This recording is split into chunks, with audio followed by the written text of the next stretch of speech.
Meskipun dalam prosentase lebih sedikit dibanding ibu, tetapi ada ayah yang merasakan baby blues gitu. Iya.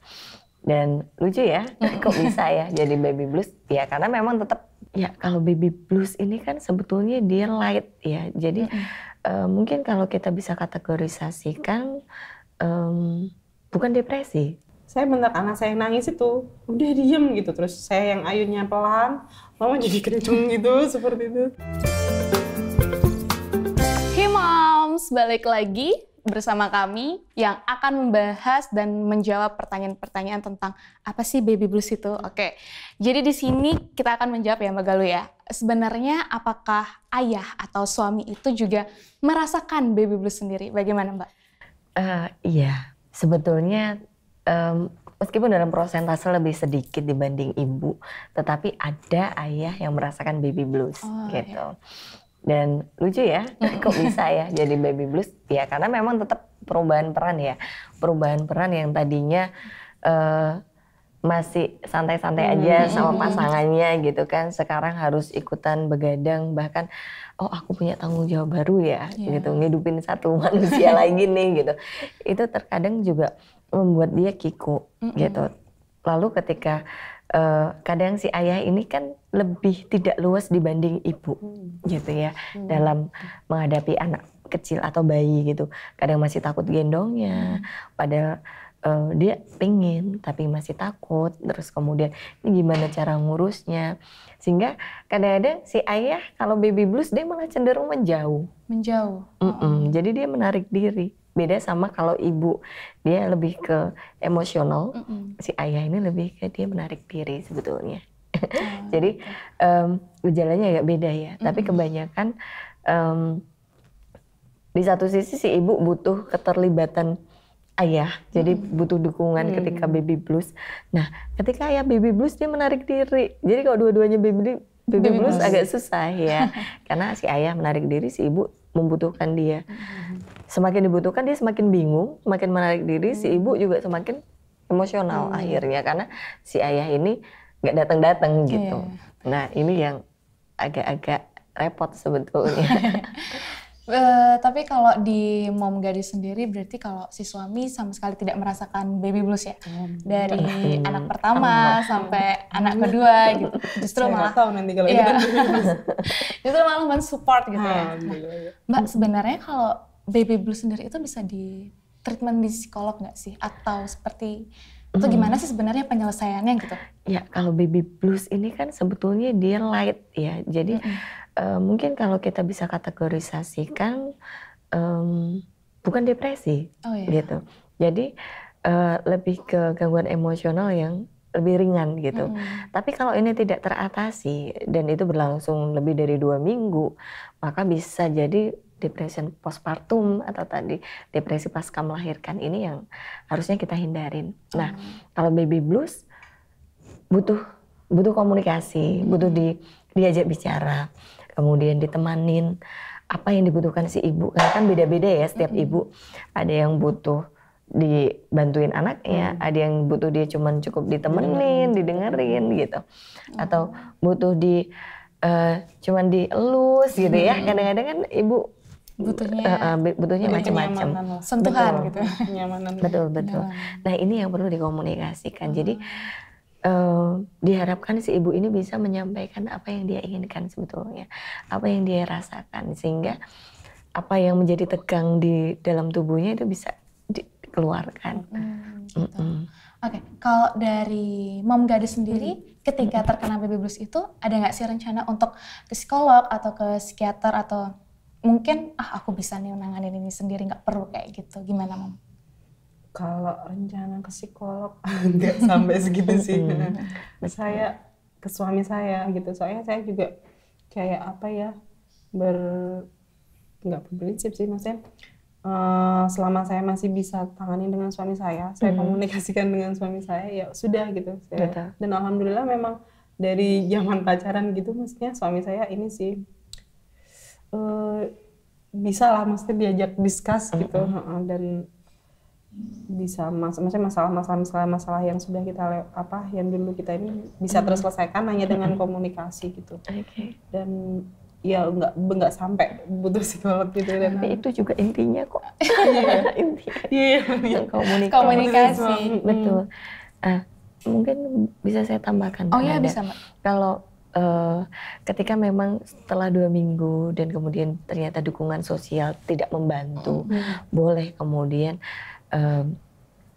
mengajak si ibu ini untuk ke ahli, ke psikolog misalnya, sehingga memang kita akan bantu untuk menguraikan mungkin ada permasalahan-permasalahan yang dirasakan dan tidak bisa dikomunikasikan langsung begitu.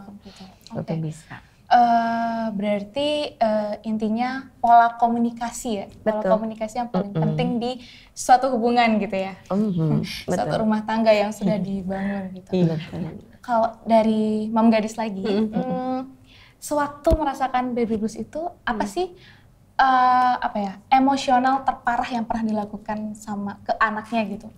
Apakah sampai mukul atau marah-marah atau apa yang paling terparah gitu? Yang saya ingat banget, aduh jadi merasa bersalah. Saya sempat bentak anak saya itu yang itu nangis nggak diem kenapa gitu. Saya udah habis lah, saya udah panik, sabarnya udah habis gitu, mungkin capek juga. Saya bentak anak saya yang nangis itu, udah diem gitu, terus saya yang ayunnya pelan, mama jadi kenceng gitu seperti itu. Itu sih saya ingat saja, saya penyesalan saya juga gitu. Saya takutnya nanti ini berpengaruh di perilakunya dia gitu kan ada yang mungkin bisa ini ya mempengaruhi dari perilaku si anak gitu, dari ibunya yang ibu lakukan ke anak gitu kan kadang ada juga yang bisa traumatik gitu ya. Seperti itu sih yang saya ingat yang menurut saya benar-benar parah sebenarnya. Ketika terjadi itu suami tahu nggak sih Mbak? Enggak, kalau waktu kejadian itu nggak tahu. Nggak tahu. Jadi saya kan pastinya sendiri ya. Sendiri. Nanti setelah itu saya cerita gitu loh. Yang ceritanya sambil nangis-nangis dari saya begini. Tapi kok tanggapan dari suami memberikan solusi juga? Mungkin dalam hatinya dia marah juga ya. Kok bisa kayak gitu. Tapi nggak dia ungkapkan lebih. Iya nggak apa-apa gitu. Yang nenangin saya. Terus ya ini tuh sih nggak alhamdulillah dia nggak marah sih. Maksudnya saya cerita kayak gini nggak marah ya.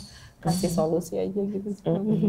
Kalau Mbak Galuh, apakah ada yang pernah konseling baby blues separahnya banget gitu sampai kena sindrom postpartum tadi ya, postpartum depression tadi? Mungkin beberapa yang cerita ke saya lebih ke informal ya kalau baby blues, jadi lebih ke minta dikuatkan begitu, kemudian sudah saya memotivasi saja, kemudian bagaimana mengarahkan untuk berkomunikasi. Cuman memang ada beberapa yang akhirnya membutuhkan pendampingan karena depression postpartumnya sudah ke depresinya begitu. Dan ini memang butuh pendampingan secara khusus ya. Lebih banyak ke menyakiti diri sih, bukan menyakiti si bayi gitu. Karena memang kalau udah sampai depresi postpartum, kadang muncul keinginan untuk menyakiti bayi gitu. Cuman kalau yang ini dia lebih ke mungkin lebih ke menyakiti diri sendiri ya. Gitu. Kalau sampai itu. Contoh menyakitinya tuh seperti apa sih Mbak? Apakah sampai self harm atau maki-maki diri sendiri atau gimana? Iya, mungkin waktu itu sih lebih ke pukul-pukul diri ya, gitu aja sih. Berarti lebih ke kayak benci sama diri sendiri mungkin ya? Iya, semacam itu. Tapi itu kan cuma salah satu bentuk ya dari ekspresi depresinya dia. Gitu. Berarti kalau baby blues itu postpartum itu lebih parah dari baby blues gitu. Oh iya, jadi baby blues itu dia akan muncul di hari ketiga sampai hari ke-6 dan itu hanya hitungan hari aja munculnya. Pasca melahirkan itu hanya hitungan hari, mentok paling sampai 2 minggu. Kalau lebih dari itu, maka dia sudah mengarah ke postpartum depression gitu. Dan ini yang lebih berat gitu. Jadi baby blues itu lebih ke gangguan psikologis yang ringan gitu. Karena ya ada kelelahan, perubahan hormon yang mendadak gitu. Jadi lebih ke arah itu. Kalau mom gadis sendiri merasakan gejala itu sekitar berapa minggu, hari? Mungkin 1-2 minggu sih. 1-2 minggu. Soalnya saya udah itu tadi mengetahui anak saya BB-nya kok nggak ini. Karena saya mungkin ada masalah di itu juga kan yang mempengaruhi itu. Terus ya udah saya segera komunikasikan. Terus ya itu saya selesaikan, suami saya kasih saran seperti itu. Ya 1-2 minggu sih seingat saya. Oke. Berarti kalau kesimpulannya ya Mbak ya, berarti baby blues itu 3-4 hari pasca melahirkan baru gejalanya keluar, sekitar 2 minggu, kurang lebih 2 minggu. Sedangkan postpartumnya sendiri itu lebih dari 2 minggu. Berarti sekitar hari ke-15 atau 16 kelihatan gejala postpartumnya. Mungkin dia harus diawali baby blues dulu ya. Ketika baby blues ini teratasi kan dia aman. Tapi kalau nggak teratasi, kita akan lihat biasanya hitungannya bulanan gitu. Jadi 1 bulan. Jadi bagaimana gejolak emosinya tuh dia akan eksis itu selama paling nggak kurang lebih 3 bulan gitu. Baru kita bisa bilang ke arah postpartum depression gitu. Oke. Nah, Mam, kalau sewaktu terkena baby blues di anak kedua, apakah berpengaruh di anak pertama yang kayak ikut marahin atau bentak-bentak atau gimana? Kalau pengaruh baby bluesnya sih setahu saya enggak. Cuman dia lebih ke jealous ke adiknya gitu loh. Jadi usil ke adiknya itu karena jealous, karena perhatiannya kok sekarang ada ke adik gitu. Kalau dari baby bluesnya sih sepertinya enggak sih. Maksudnya dia enggak ngefek di anak pertama saya. Berarti karena dia juga maksudnya udah bisa main sendiri kan. Udah umur waktu itu umur 3,5 lah. Sudah bisa bermain sendiri, tapi memang kalau ada yang datang jenguk adiknya gitu kok pada merhatiin, dapat banyak kado gitu. Lebih ke itu gitu. Jadi gitu. Marah ke adiknya karena itu, bukan jealous, karena jealous, bukan karena baby blues saya gitu. Berarti dari mom sendiri enggak nularin ya? Enggak nularin baby blues yang di anak kedua? Alhamdulillahnya enggak. Oke, jadi kita akan ngebahas lagi tentang sebenarnya apa sih perbedaan ketika ibu normal kok bisa dia tidak merasakan baby blues dan mengapa ada ibu yang bisa merasakan baby blues. Oke, nanti kita akan bahas di selanjutnya.